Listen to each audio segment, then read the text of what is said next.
All right, welcome back. Let's get into Camera 101, understanding your camera. So, DSLR camera basics. The first one, let's start with exposure.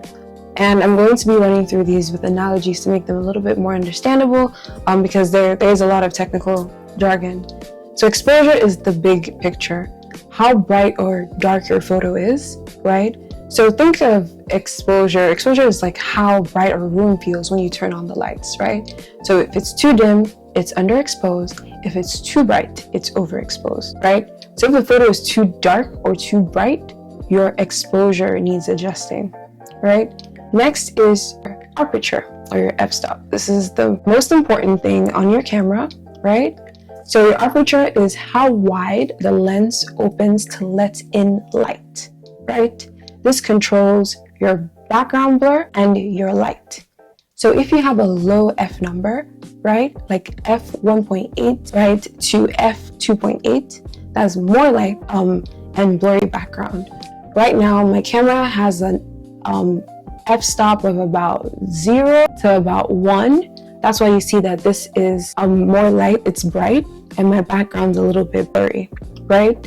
Then for f-stop, if you have a higher f number, f5.6, right, to f8, right, that's less light and more in focus, right? So if I had a camera with a higher f number, so I would look a little bit darker and the background would be more in focus. The aperture is like the pupil of your eye, right?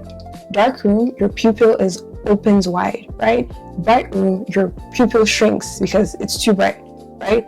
So dark, it's like you're trying to see, and bright room, it shrinks because there's too much light that's being let in, right? So remember, if your background is too sharp, you have to lower your f-stop, right? That's too sharp, like everything is in focus, right? And this background blur is more natural because this is actually how the human eye sees, so that's something to keep in mind. Shutter speed. This keeps your photo sharp.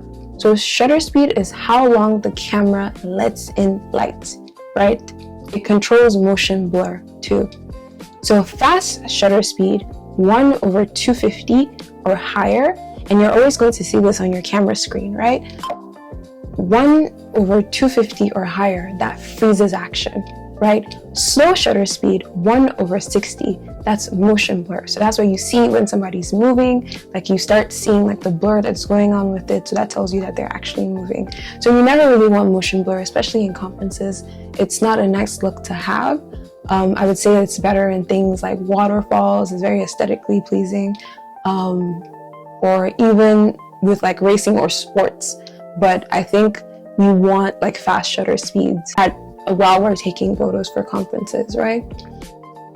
So think about shutter speed like blinking, right?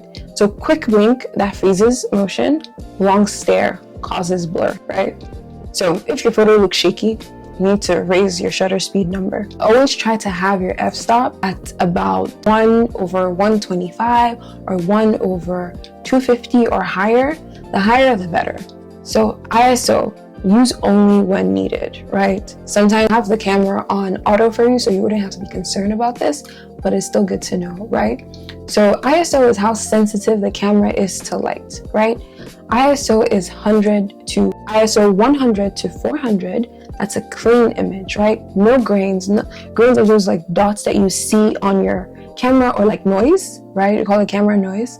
That's because your ISO is too high, right? If you have like an ISO of like 1600, that's a grainy image. So you see a lot of noise in your camera or in your photo. You see a lot of noise in your photo. So analogy, right? ISO is like turning up the brightness on your phone. It helps you see, but too much brightness adds grain or noise, right? So anyways, ISO when your aperture or shutter speed aren't enough. Depth of field is how much of the photo is in focus, right? So shallow depth, that's the subject is sharp and the background is blurry.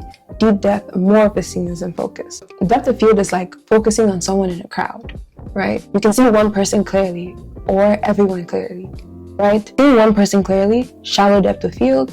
Seeing everyone clearly, deep depth of field, right?